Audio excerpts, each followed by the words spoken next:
Naglinis ako kanina ng bahay ng amo ko. Ngayon, matagal ko na talaga matagal ako nangungonsumi dito sa karapit ng amo ko. Nanghihinayang naman ako kasi sabi nila itatapon daw nila. Kasi sa tuwing nagbabakyum, ito napupunit siya. Ito. So ang ginawa ko, sabi ko sa amo ko, iuwi ko na lang sa bahay at tatahiin ko. Ngayon, 'di ba? Sa sobrang pagmamagaling ko,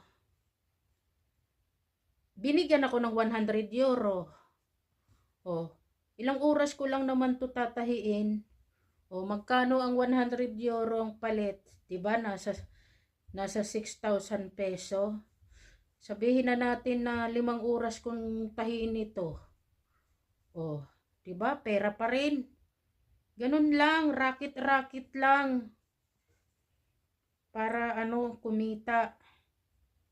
Ganun talaga ang buhay. Wala tayong karapatang magtamad-tamad dahil hindi tayo mayaman. Ganun 'yun. 'Di ba? Kita mo na. Ilang beses na ako natusok nito kasi tawag dito, matigas siya tahiin.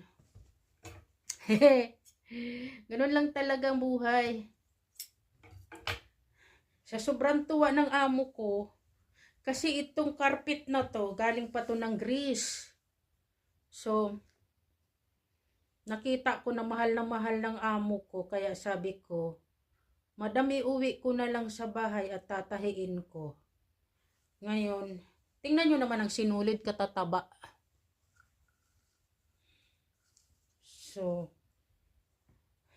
gusto ko nang madali-daliin ito, kaya lang hindi ko madali-dali dahil gusto ko naman perfect naman para pag inihatid ko sa bahay ng amo ko bukas, maging presentable naman. Ay, tawag doon? Pa-English ako, di ako marunong mag-English. Mahirap lang talaga siya, tiyaga-tiyaga lang talaga siya. Mabait kasi yung mga amo ko, kaya mabait din ako sa kanila.